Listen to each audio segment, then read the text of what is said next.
Alrighty, folks. So, our second chapter for Unit 10 here is going to involve the social lens of the 1960s here. We saw a bit last chapter about the political side here for the 1960s. Let's take a look now at the social lens here involving all the civil unrest that we saw and really the beginnings of the civil rights movement as you think of it and the inevitable, more unconventional aftermath here. All right, so basically, that movement is a cornerstone of American history, but it's also noteworthy for inspiring a bunch of other similar movement for several other disaffected groups of various makes and walks of life. All right, so let me get my timer set up real quick. Been trying to get better about that. Let's go ahead and do it here. Okay, so the first one here, the African American Civil Rights Movement. We saw that really African American rights has been a cornerstone of this class from the get-go here. And most recently, we saw that ever since Plessy v. Ferguson, there has been a kind of stagnation here in regards to just segregation and a total separation here, separate but equal. We saw in Unit 9 that Brown v. Board of Education declared that as inherently unequal. And we see a push now to desegregate public schooling. But you may recall, it did not actually include some kind of time frame. We see that it just said with all due haste. So there is ample pushback from the South. We see there is the attempts to completely cut funding to public schools. We see a exodus of private schools. We see the National Guard doesn't get involved. And amidst all of this, there is a growing frustration in the African American community that these rights are simply being ignored for racist reasons. So that is what leads to the rise of organizers like the Reverend Dr. Martin Luther King Jr. and several groups associated with him here.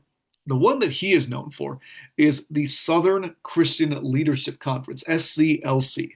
And so this group is going to be the one that initially pioneers a lot of these nonviolent civil disobedience movements. The idea of the Montgomery bus boycott. That's Rosa Parks and all that. We see the idea of the sit-ins in Greensboro, North Carolina. There are all kinds of protests and the like that are not destroying anything, but are noteworthy because they are refusing to comply in some way with the knowledge that these will incite pushback or rage, and they will all be captured on national TV to garner sympathy for the cause. So, those movements also inspire a youth movement here, the Student Nonviolent Coordinating Committee, including people like Stokely Carmichael and Ella Baker. And so they pioneered the idea of the freedom rides. And what we see is that all of these things, despite relatively being minor, just simply trying to use the whites only bathroom at a bus stop or refusing to leave a segregated department store food court, there is heavy, heavy, heavy pushback here, like disproportionately so, egregiously so. People being violently beaten, set on fire, massive destructions of property, threats of murders, lynchings.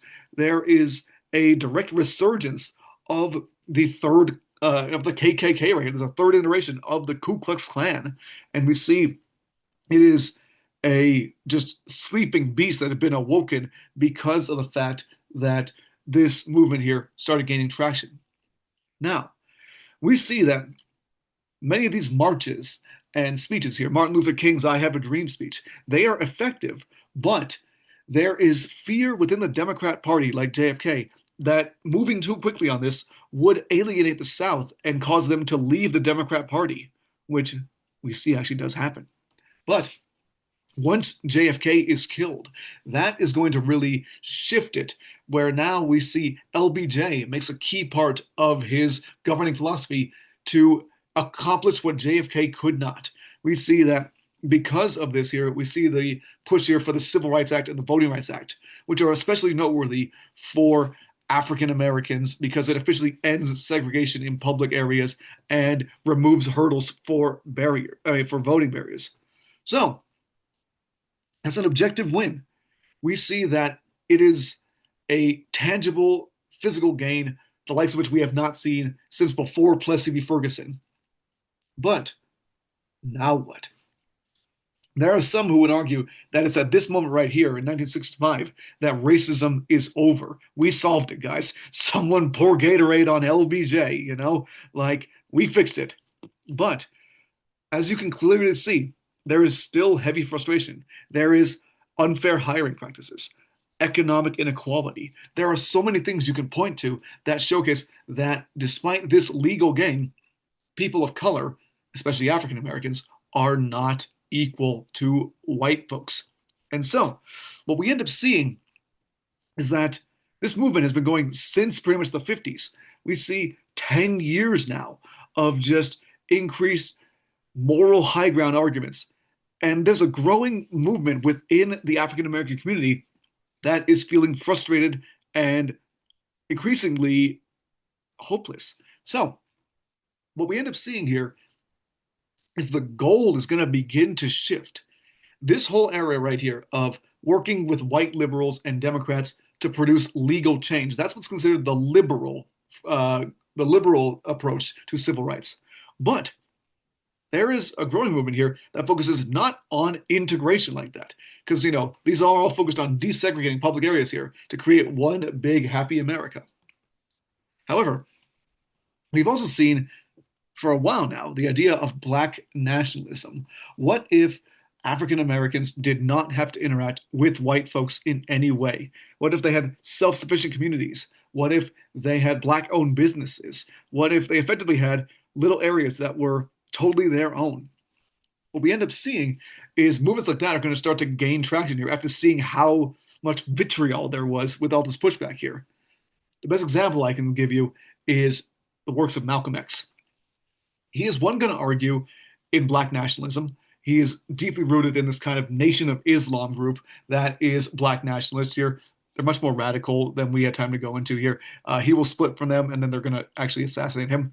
But what we end up seeing is that he's going to argue that self-defense is a necessary thing here. Violence is not necessarily wrong if it's being used to protect oneself here. So he's disagreeing with MLK here that nonviolence is the only approach to equality. Um, when Malcolm X is finally assassinated here, his teachings are going to go on to directly inspire the Black Panther Party for self-defense. And they are going to take this idea of black nationalism and separation. They see themselves as kind of an oppressed colony within America. And so, with that, what we end up seeing is this separation movement where we could just have black owned communities that don't have to interact with white folks in any way. And in doing so, we could focus on ending the prison industrial complex. We could focus on black employment. We could teach black self defense, patrol black neighborhoods with black community officers with weapons. And so, this is seen as a much more radical group here, especially compared to the more easy to sanitize idea of MLK. But what we see is that that's also going to terrify groups like this new right that's showing up here, and it'll cause a Republican viewpoint to be something like gun control. They will start to push for taking guns out of the hands of this dangerous radical group, this national security threat. Ultimately, because of groups like the FBI, other lone shooters, internal divisions, there are several African American leaders that are going to be directly targeted and killed. MLK, Malcolm X, one of the founders of the Black Panthers, Huey Newton, Fred Hampton, another Black Panther. There are several groups who are going to be targeted with their leaders being hunted down. And so, this is going to destabilize the movement. It's going to become far less coherent. And what we end up seeing is the end of this nonviolence here in the forms of just total disorganized race riots. It is ugly. It is frustrating. 1967, we see 150 riots just that summer alone. And the government concludes in a public report that this was caused by systemic racism, that it was just white folks and their and their social biases causing economic inequality that led to this.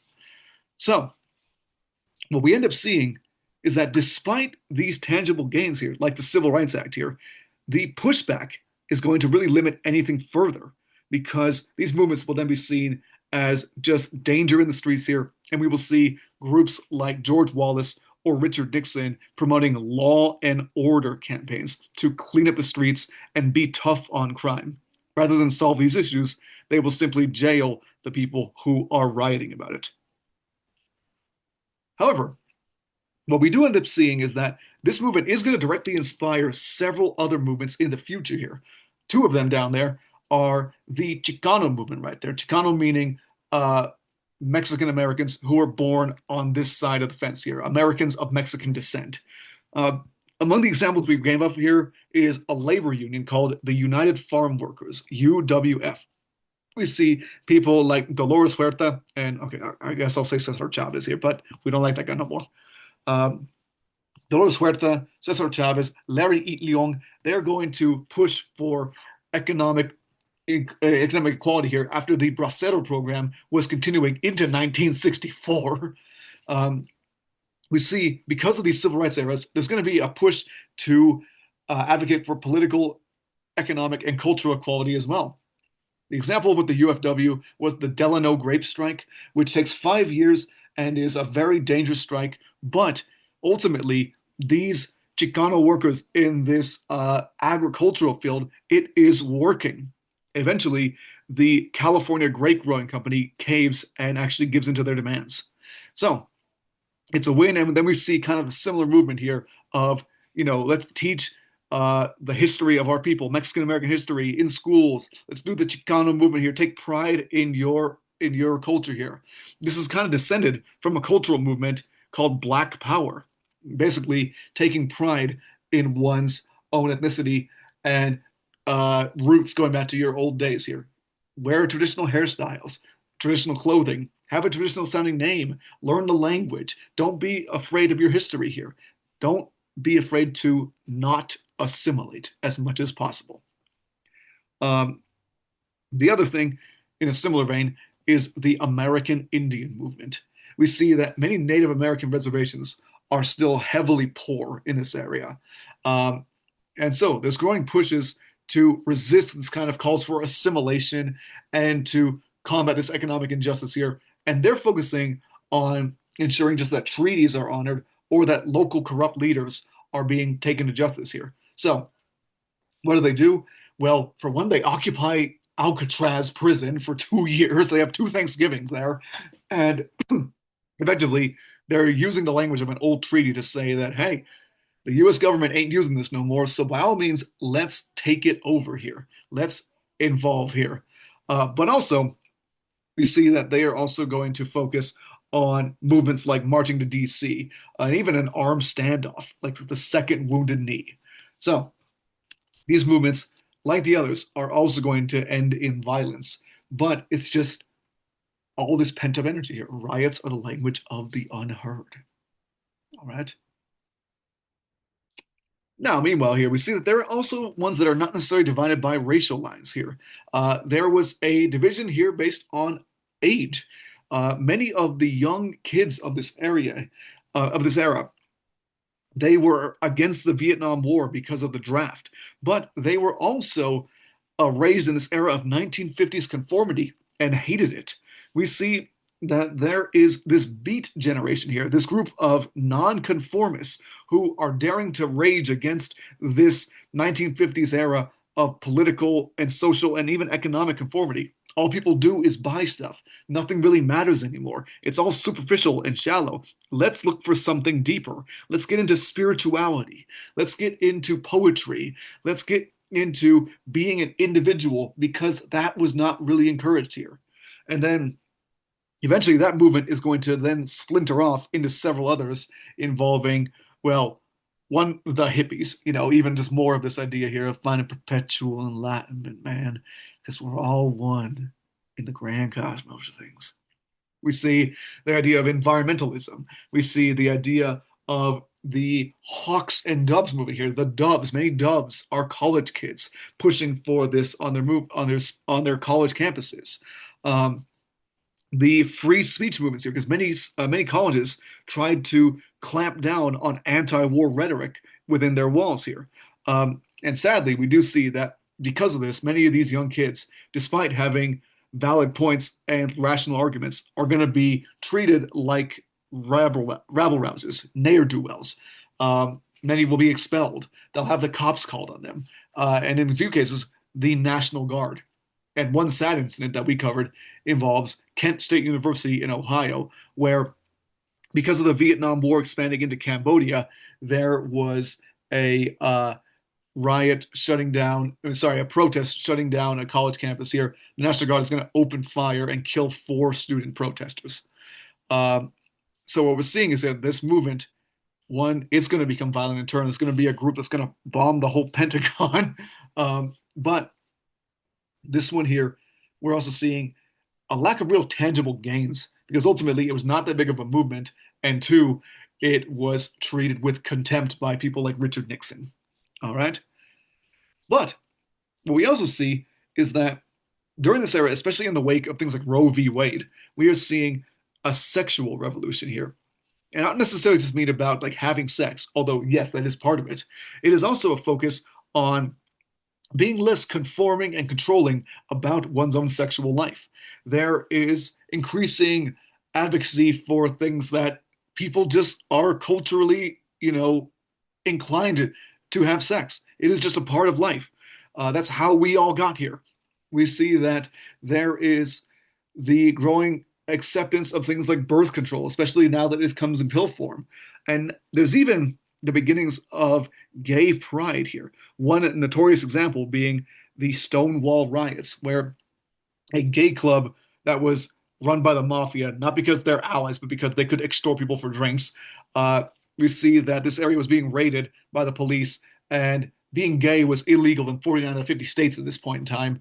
And on that day, the patrons inside, many of which who were either gay or drag queens or some ally of some sorts, they openly rebel and fight back against the police, leading to this movement here of no, we are openly proud of who we are and we are going to fight for it. So we see the beginning of a gay pride movement, and it's also going to lead to this pushback here of one, this is who I am, accept it. But it's also just going to be more fuel for that fire of this Christian right that is appearing in the 1980s. We also see that because many of this idea of birth control, it's effectively allowing one to plan when they have kids. And that is a huge gain for women. And on that note, the last thing here, second wave of feminism. So we saw the first wave back ending in 1920 was women's right to vote. They got that, although it took like 70 years. But now what? Women are still clearly not equal, even though they can vote now. So the second wave of feminism is this focus on social and economic equality in the same vein as men. And so there's a lot of ways you could measure that, like maybe an equal number of women CEOs or Supreme Court justices or anything like that, eliminating the gender pay gap. But the thing that we're going to latch onto in this era is something called the Equal Rights Amendment. It's a proposed constitutional amendment that would completely ban gender discrimination anywhere. And so this ERA, it is massively debated, and the major proponent is a woman named Betty Friedan, author of a book called The Feminine Mystique. And she's going to argue in it here that women are deeply unhappy being wives and mothers, even though everyone thinks they are. That many of them feel lost, isolated, alone, even like psychologically tortured, and that women want more out of life. They want to choose for themselves. They want to pursue jobs. They want to make money. They want to live a life that they decided for themselves. And so we see pushes. We see walking off the job of motherhood, women just marching in the streets, pushing for this ERA to get passed. And really, it's almost there. Congress approves it. That two-thirds majority, three-quarters of the states have to approve it here, which at this point we have all 50 states. That would be 38 states right here. This is a largely popular idea here, but it just falls short. Only 35 states are going to approve it out of 38 that they need. And that's because of the pushback here, the conservative women's movement, including women like Phyllis Schlafly here. So, Schlafly, Schlafly, a deeply conservative Christian woman, she is going to rebel against this idea and argue that women are actually very empowered by this domestic role of being a wife or a mother. It is the Christian duty, and the Bible says that that is how women please the Lord right there. Because naturally, women are inferior to men. Don't cancel me. That's just what she said right there. That's not Mr. Velasco saying it. That's Phyllis Schlafly saying it. Okay. So what we see is that because of the efforts of the conservative movement here, they're able to slow the process down enough that the ERA never actually passes. And so, despite a lot of protests, marches in the streets, discourse about it, you could make the argument that second wave feminism is an ongoing debate to this day. The gender pay gap has not been solved. There is not an equal number of female CEOs. There has not been a female president yet. There's only been a single female vice president. You could make the argument that this is very much a landmark that has not yet been established here, whereas others argue it's been solved long ago or that it's not a problem worth solving. And so sadly, we will see how some of these ideas here are just another uh, part of the brick that will become part of the new right that we will take a look at next chapter here. All right. So feel free to reach out with any questions. Let us know if you have anything else that we either missed or you have questions about. And overall, thank you for your time, folks. Take care, guys. Peace out.